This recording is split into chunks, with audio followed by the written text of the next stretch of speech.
Hello everyone, स्वागत है आपका आज के इस वीडियो में। आज हम एक्सरसाइज 2.2 सॉल्व करेंगे और आज की एक्सरसाइज से रिलेटेड जितने भी कॉन्सेप्ट्स हैं वो कल के वीडियो में मैं बता चुकी हूँ। तो अगर आपने वो वीडियो नहीं देखा है, कॉन्सेप्ट से आप वाकिफ नहीं हैं, तो आप बिल्कुल इस वीडियो को देख के आइएगा, क्योंकि आप इसे देख के आएंगे तो आपके लिए आज के क्वेश्चंस बहुत ही ज़्यादा आसान हो जाएंगे। तो चलिए स्टार्ट करते हैं एक्सरसाइज 2.2। तो एक्सरसाइज 2.2 में जो पहला क्वेश्चन है उसमें हमें सबसे पहले तो पॉलिनोमियल के जीरोस फाइंड आउट करने हैं और जीरोस फाइंड आउट करने के बाद हमें रिलेशनशिप स्टैब्लिश करना है जीरोस और कोफिशिएंट्स के बीच में। तो देखिए, सबसे पहला जो हमारा पॉलिनोमियल है वो है x² - 2x - 2। इसमें जो वेरिएबल x है उसकी हाईएस्ट डिग्री 2 है, तो ये क्वाड्रेटिक इक्वेशन है, तो इसके नंबर ऑफ जीरोस जो है वो 2 आएंगे। सबसे पहला स्टेप ये है कि हम देखेंगे कि ये जो वेरिएबल्स हैं ये अपनी डिसेंडिंग पावर में अरेंज्ड है या नहीं है। अगर ये अरेंज नहीं होंगे तो हम इन्हें सबसे पहले डिसेंडिंग पावर में अरेंज करेंगे। देखिए, सबसे पहले x², फिर x और फिर x की पावर 0, मतलब तो ये डिसेंडिंग पावर ऑफ वेरिएबल में आपका पहले से अरेंज है। उसके बाद हम splitting the middle term use करके इसके जीरोस निकालेंगे। देखिए सीखते हैं कि मिडिल टर्म को कैसे हम स्प्लिट करते हैं। सबसे पहले जो हमारा x² का कोफिशिएंट है, इसमें x² का कोफिशिएंट हमारे पास 1 है। x² का जो कोफिशिएंट है और जो कांस्टेंट है, मतलब विदाउट x वाला जो कोफिशिएंट है, उन दोनों को हम मल्टीप्लाई कर लेते हैं। तो 1 × 8 कितना आ रहा है? 8 आ रहा है। अब जो हमारा कांस्टेंट टर्म होता है उसके आगे का हम देखते हैं सिंबल। उसके आगे है नेगेटिव, तो 8 के आगे कौन सा साइन है? माइनस साइन, वो हम याद रखेंगे। उसके बाद जो ये मल्टीप्लाई करके जो हमें नंबर मिलता है उसके निकाल देते हैं हम फैक्टर्स। 2 4 = 8, 2 2 = 4 and 2 1 = 2। तो हमारे पास फैक्टर्स आ रहे हैं 2 × 2 × 2। अब हमें इन फैक्टर्स के कुछ ऐसे पेयर बनाना है कि उसे माइनस करके उस पेयर को, ये फैक्टर्स है हमारे पास, हमें तरीके से हमें यहाँ पे पेयर बनाना है कि उसको माइनस करके, देखिए कांस्टेंट के आगे जो साइन रहता है फैक्टर्स के पेयर के साथ हमें वही करना होता है। तो उसे माइनस करके आंसर जो है वो -2 आए। फिर से बोल रही हूँ, जो मल्टीप्लाई करके ये फैक्टर्स हमारे पास आए हैं इसके हमें पेयर बनाने हैं, और पेयर इस तरीके से बनाने हैं कि उन पेयर को आपस में माइनस करके जो आंसर है वो -2 आए। अब देखिए 2 2 = 4, तो पेयर बन रहे हैं 4 और 2। 4 और 2 का यहाँ पे पेयर बन रहा है, और 4 को अगर मैं 2 से माइनस करूंगी तो आंसर मेरे को 2 मिल रहा है। अब -2 लाने के लिए मुझे 4 में नेगेटिव साइन देना पड़ेगा और यहाँ पे 2 पे प्लस साइन देना पड़ेगा। अब अगर यहाँ पे माइनस करूंगी तो मुझे -2 मिल रहा है। तो पेयर है मेरे पास 4 और 2। इसमें भी पेयर में भी मुझे 4 को नेगेटिव लेना है और 2 को पॉजिटिव लेना है। तो देखिए यहाँ पे अब हम लिख देंगे x² और -2x को स्प्लिट करके हम लिख देंगे -4x + 2x। ये जो हमने यहाँ पे पेयर निकाले थे 4 और 2, और ये साइंस का यूज करके -4x + 2x। देखिए इसे हम सॉल्व करेंगे तो हमको -2x ही मिलेगा और साथ में -8। अब इन दोनों में कॉमन ले लेंगे और इन दोनों में कॉमन ले लेंगे। अब देखिए यहाँ पे मैंने x कॉमन लिया तो मेरे पास बचा x - 4, और यहाँ पर मैंने 2 कॉमन लिया तो बचा x - 4। तो ये हो गया x - 4, इन दोनों में x - 4 कॉमन, और इधर बचा x + 2। अब इससे मेरे पास वैल्यू मिल रही है, अगर मैं यहाँ पे = इसे 0 मानूं तो मुझे x की वैल्यू मिल रही है 4 and -2। तो x के मेरे पास 2 रूट्स आ रहे हैं, इस इक्वेशन के मेरे पास 2 रूट्स आ रहे हैं 4 and -2। अब देखिए, हमने पिछली वाली क्लास में पढ़ा था कि रूट्स जो होते हैं अल्फा बीटा से हमने उन्हें रिप्रेजेंट किया था। रूट्स का जो सम होता है किसी भी क्वाड्रेटिक इक्वेशन के लिए वो होता है -b/a के बराबर, जहाँ की जो b था वो x का कोफिशिएंट था और a जो था वो x² का कोफिशिएंट था। और इन दोनों का जो सम होता है, इन दोनों का जो मल्टीप्लिकेशन होता है रूट्स का, वो होता है c/a। ए के बराबर, जहां सी कांस्टेंट होता है और ए जो है एक्स स्क्वायर का कोफिशिएंट। तो यही चीज हमें यहाँ पे प्रूफ करनी है। अब देखिए रूट से हमारे पास 4 और -2, तो इस इक्वेशन में अगर हम पुट करेंगे, देखिए LHS में आ जाएगा 4 और प्लस -2, यानी कि LHS हमारा आ रहा है 2। इसी तरीके से हम RHS को देखते हैं, तो RHS में हमारे पास -b/a। अब देखिए यहाँ पे जो b है वो होगा -2 और a होगा 1, तो यहाँ पे आ जाएगा -2/1, जो कि आ रहा है 2। अब यहाँ पे देखिए LHS is equal to RHS, इसलिए ये चीज क्या हो गई हमारी, प्रूफ हो गई। इसी तरह से रूट्स के मल्टीप्लिकेशन को हम प्रूव करते हैं। तो रूट्स का मल्टीप्लिकेशन है c/a के बराबर। अब रूट है हमारे पास 4 और 2, तो यहाँ पे LHS में देखते हैं 4 × -2, जो कि हो जाएगा -8 के बराबर। और RHS को हम देखते हैं c/a। अब देखिए c है हमारा -8, तो ये हो जाएगा -8, और a है हमारा 1, तो ये आ रहा है -8, यानी कि यहाँ पे भी प्रूफ हो रहा है that LHS is equal to RHS, hence proofed. तो ये रिलेशनशिप क्या हो गया है, प्रूफ हो गया है। ये रिलेशनशिप क्या हो गया है हमारा, इस क्वेश्चन का प्रूफ हो गया है। सेकेंड पॉलिनोमियल है हमारे पास 4s² - 4s + 1। सबसे पहले तो हम देखेंगे कि ये डिसेंडिंग पावर ऑफ वेरिएबल में है या नहीं है। तो देखिए s² s और फिर s की पावर 0, तो मतलब ये डिसेंडिंग वेरिएबल में है। साथ में इसको कर लेंगे इज इक्वल टू 0। अब हम निकालेंगे इसके zeros by splitting the middle term. Splitting the middle term को पहले वाले क्वेश्चन के जैसे, जो हमारा कांस्टेंट टर्म है और जो s² का कोफिशिएंट है, उन दोनों को कर देंगे हम मल्टीप्लाई करके जो भी आंसर आएगा उसके निकाल देंगे हम फैक्टर्स। तो 4 के फैक्टर्स आ रहे हैं 2 और 2। अब 2 और 2 को हमको इस तरीके से प्लस या माइनस करना है कि आंसर हमारे पास -4 आए। अब देखिए जो कांस्टेंट वाले टर्म है उसके आगे जो सिंबल होता है उससे हमें पता चलता है कि फैक्टर्स के साथ हमें क्या करना है। तो फैक्टर्स को हमें करना है यहाँ पे प्लस।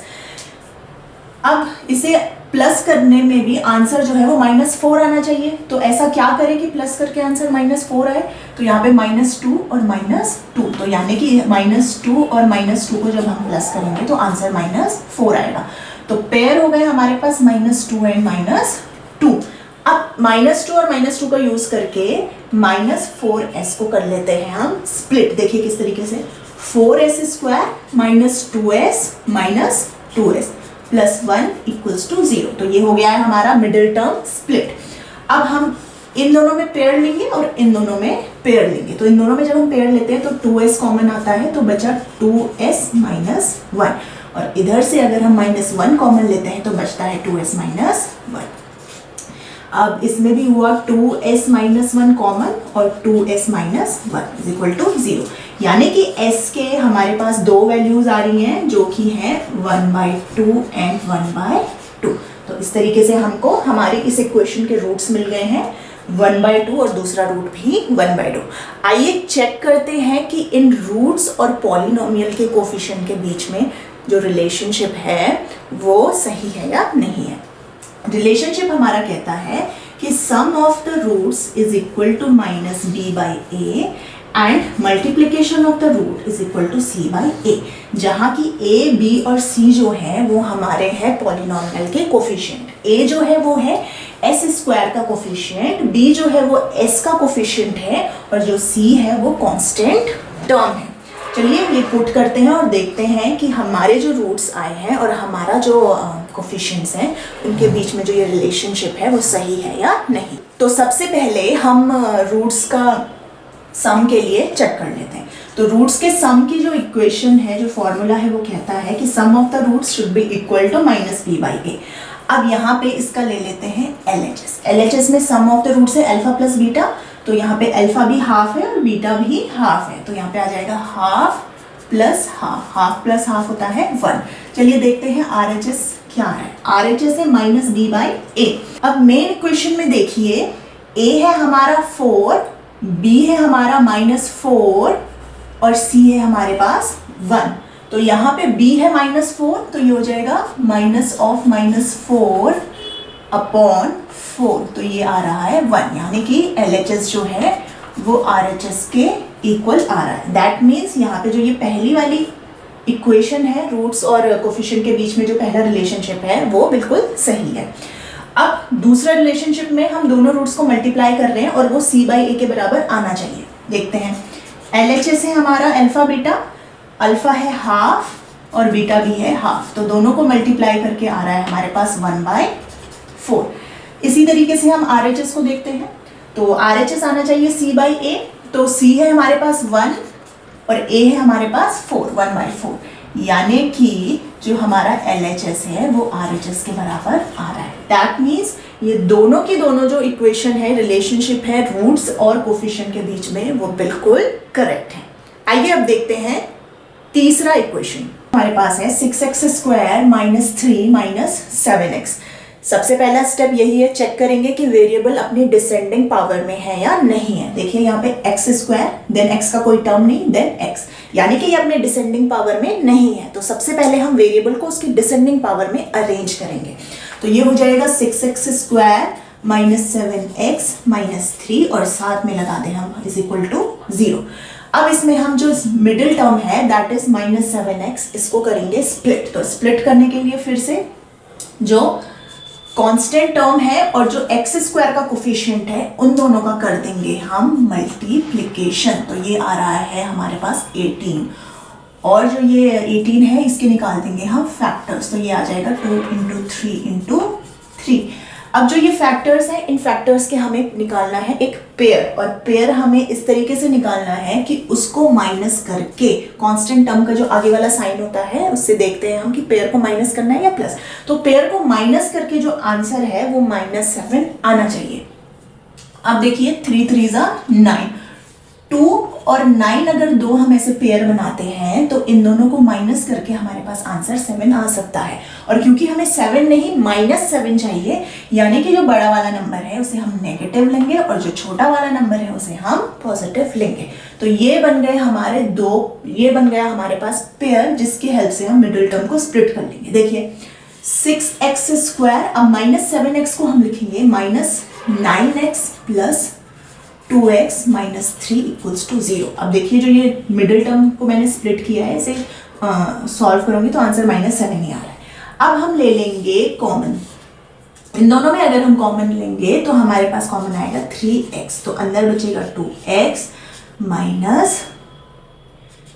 3, और इन दोनों में अगर मैं +1 कॉमन लूंगी तो अंदर बचेगा 2x - 3 = 0। अब देखिए 2x - 3 एंड 3x + 1 = 0। तो यहाँ पे हमारे पास x की दो वैल्यूज आ रही हैं जो कि है 3/2 एंड -1/3।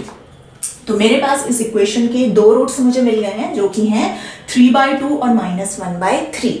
अब हमें ये चेक करना है कि ये जो रूट्स हैं वो अपने कोफिशिएंट के साथ जो रिलेशनशिप है उसे एस्टैब्लिश कर रहे हैं या नहीं कर रहे। तो रिलेशनशिप क्या है? रिलेशनशिप कहता है कि addition of the root should be equal to -b/a and multiplication of the root should be equal to c/a। ये है रिलेशनशिप। हमें देखना है कि जो हमारे पास ये रूट्स आ रहे हैं वो इस इक्वेशन के कोफिशिएंट के साथ ये रिलेशनशिप एस्टैब्लिश कर रहे हैं या नहीं कर रहे हैं। तो सबसे पहले हम पहली इक्वेशन को देखते हैं। तो पहली इक्वेशन में जो हमारे पास LHS है उसमें हमें रूट्स को प्लस करना है। तो देखिए LHS में रूट्स हैं हमारे पास 3/2 एंड -1/3। तो 3/2 एंड -1/3 को हमें क्या करना है, यहाँ पे प्लस करना है। तो जब हम सॉल्व करेंगे तो हमारे पास जो आंसर आएगा ये होगा 3/2 - 1/3। CM आएगा 6, 9 - 2, यानी कि ये आ रहा है हमारे पास 7/6।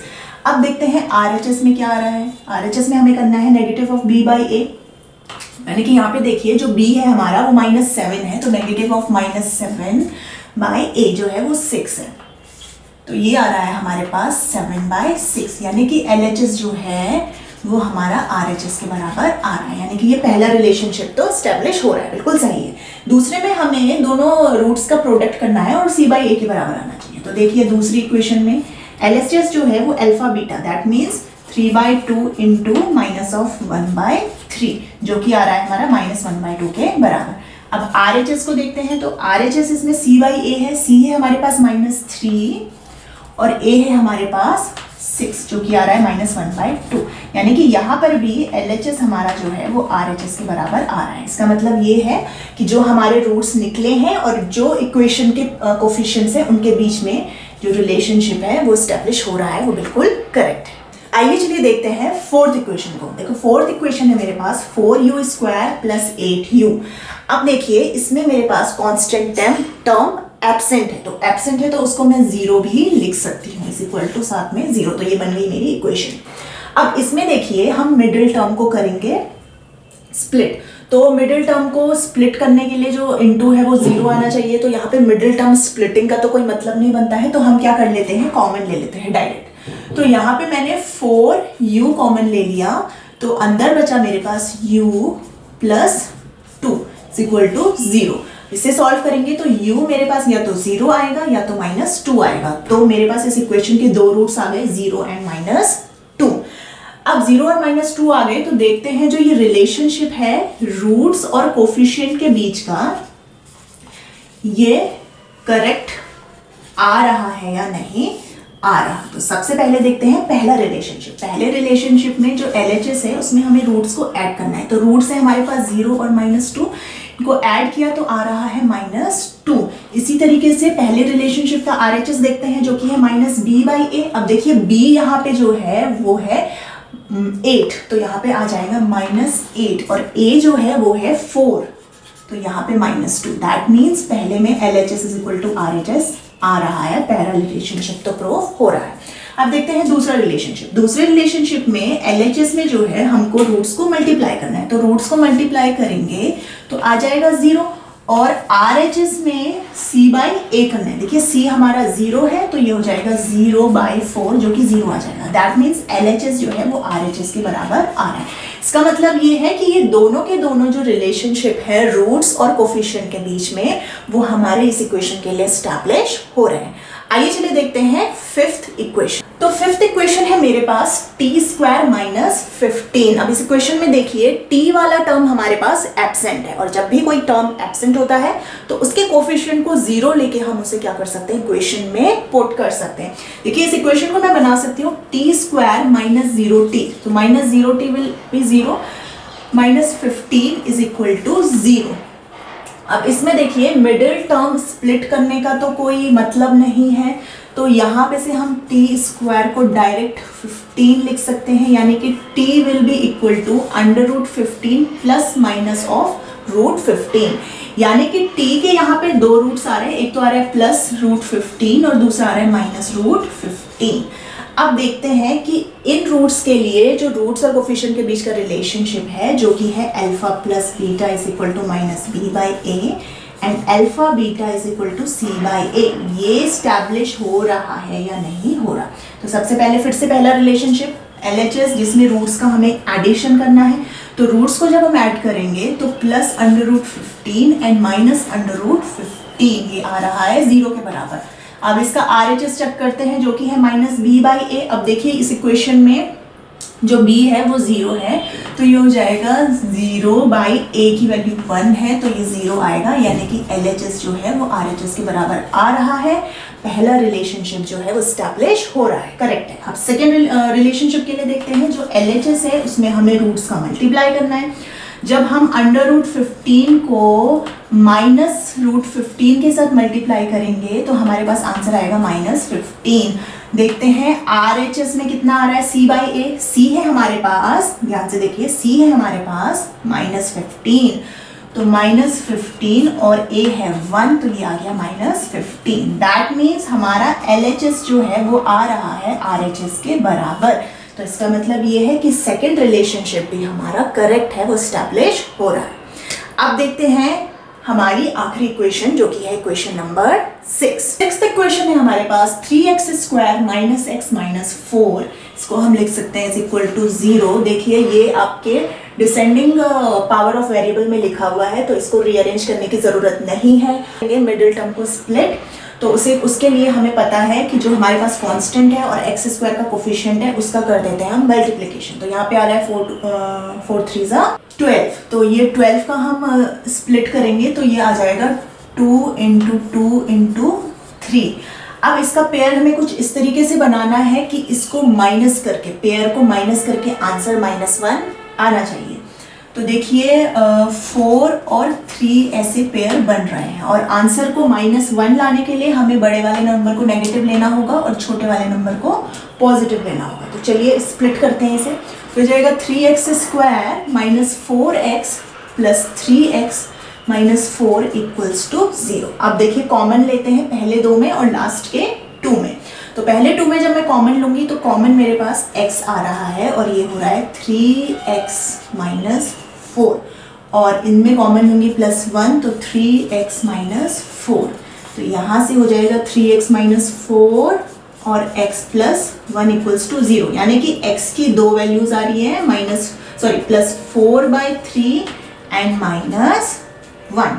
अब देखते हैं ये जो रूट्स आए हैं इस इक्वेशन के लिए, ये इस रिलेशनशिप के लिए ट्रू है या नहीं है। तो ये हो गया आपका रिलेशनशिप हर क्वेश्चन में जो कि लिख दिया गया है, α + β = -b/a एंड α β = c/a।